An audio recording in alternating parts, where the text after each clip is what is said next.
So I am not okay.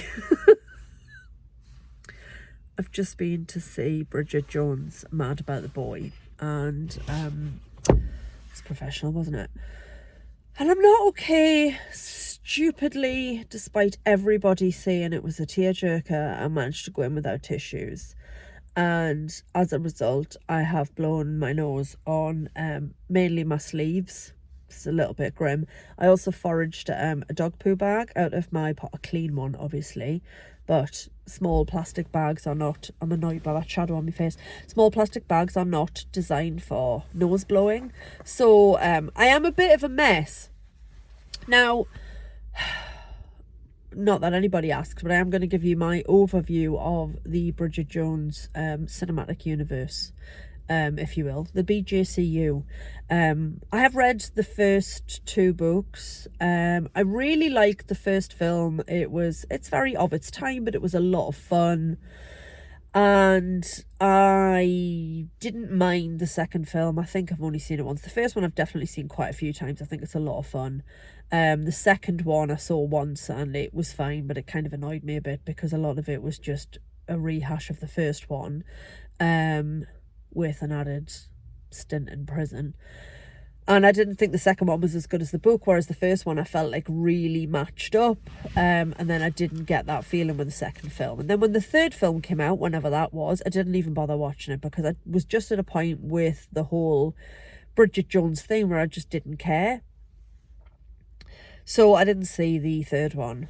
And I may not ever see the third one. And then this one came along and I obviously saw some trailers for it. I say obviously, I'm never in the cinema in time to see the trailers because I'm always late, but I did see some trailers for this.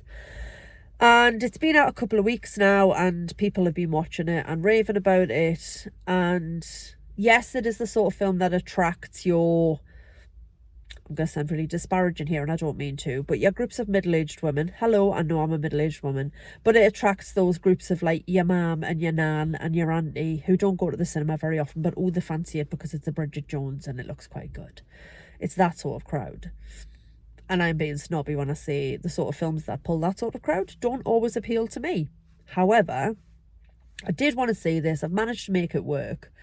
I'm delighted because this is I think we're the 26th of February today or somewhere like that. I've managed 8 visits in February to the new Cineworld Cinema since I signed up to Unlimited.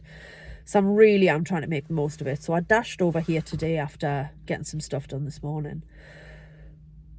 And I absolutely loved it. And it did get me right in the feels. Like, I cried before the opening credits, which is quite embarrassing. I will say there's quite a bit of preamble before the credits start, but I cried before the credits even started.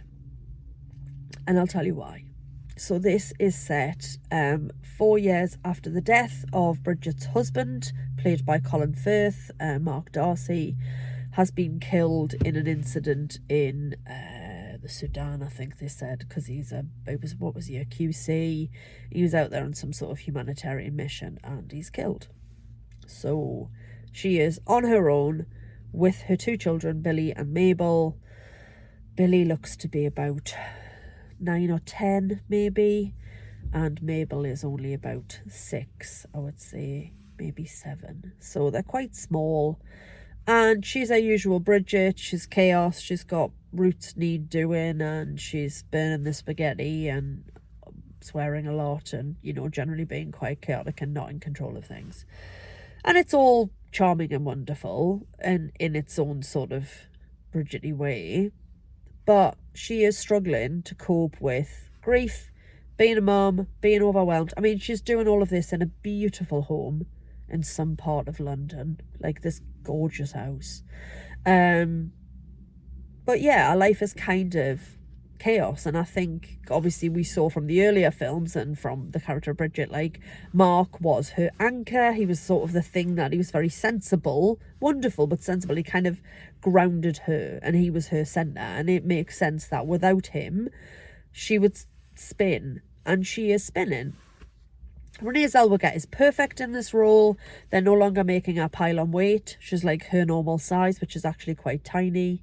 I'm not going to get into all the body issues with the old films where they said she was chubby and she was a normal sized woman. I'm not going to go down that road. It's another debate for another day. She looks great. She looks her age. I found it really poignant. There was a moment quite early on when the children are bickering over who gets control of the television, and she basically locks herself in the downstairs toilet and says, I don't want to be a mummy anymore. And I feel that to my core. And the grief of having lost Mark. Now, fair enough, I'm not widowed, I've never been married. I haven't lost a partner, but I have lost my dad. And Bridget, has also lost her dad, played by the lovely Jim Broadbent. So that character of Bridget's, thankfully Jim Broadbent is still alive, but the character of Bridget's dad is gone. Mark is gone. And that just like grief of how do we go on living when the people who made the world make sense for us are gone. So that was really hard for me. Then you've got like the thing with the school mum gates. Now, the school gate mums, I should say. Now, obviously my children are 12 and 16. I don't have to do playgrounds and school gates anymore. But I felt that acutely of like that not fitting in, the chaotic mum who's arriving late. I'm not saying Bridget's got ADHD. She might have. But just that chaos and you being the mum who forgets the thing to contribute to the school fair and forgetting to hand the letter in. So all of that was like, was quite visceral for me. And then there's just the whole, she's single and she's lonely and everybody's telling her to get back out there. Emma Thompson has 2 scenes in the whole film as Bridget's gynecologist. In neither capacity when we see her in our doctor's office is she doing gynecology, she's doing something else. But she's brilliant. She's like, you need to go back to work, you need to sort of get back to you. Everybody's telling her to basically get laid. And enter Leo Woodall, just the most beautiful, just what a beautiful man. Beautiful, beautiful, tall, lovely man. And she has this wonderful fling with him. I mean, it looks glorious. Yes, please, do a bit of that. Sorry, I realise my mother's going to watch this. I don't actually care. Like, that would be lovely, to be flung, to have a fling and be flunged. That, you know, has a certain shelf life, and then it's about making a real connection. And I'm just sat there as a 43-year-old mother of 2 who's been single for 7 years now, just thinking, I don't know if I'm going to get this. I don't know if I'm going to get what Bridget's got here. I don't know if I'm going to find a real connection. So that it pushed a lot of buttons for me. I mean, it's a lovely film. It's very funny. It's got all the things you'd expect from a Bridget Jones film, like Sally Phillips's character Shazza swearing too much and booze. No fags anymore, I've noticed. No cigarettes. They're not all chain smoking anymore because, you know, things have moved on. But there's drinking and there's big knickers and there's the roller in the hair and there's chaos and there's charm and there's a side of London and Britain and British life that doesn't really exist unless you're disgustingly wealthy. So that part of it I can't really relate to. But just that thing of being a single mum, a single parent, trying to navigate life, trying to do all of the things. I know I have an ex-partner, we co-parent, it's fine, and plus you're not here for like parenting tips. But I just felt it like really acutely. I mean, obviously, like everybody, it wasn't a dry eye in the house, but I don't know if it pushed everybody else's buttons in the same way, where I'm feeling like grief for not having me dad, who helped the world make sense to me, and not having a partner, not having a person to rely on when it comes to your children, not having somebody to turn to, and relying on absolute skip fire dating apps like Tinder, which obviously is used in the film. I mean, it doesn't look anything like, the interface doesn't look anything like it does in the film, but that's neither here nor there. It was a really lovely film.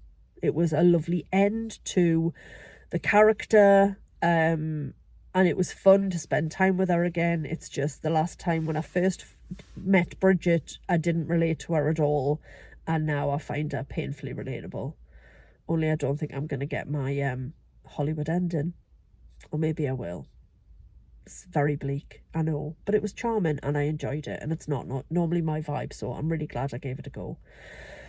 Now I'm going to drive home and have a big cry. Lovely. Thanks for watching. Subscribe to my channel. It might cheer me up. Bring me some subscribers. Thanks for watching. Katie out.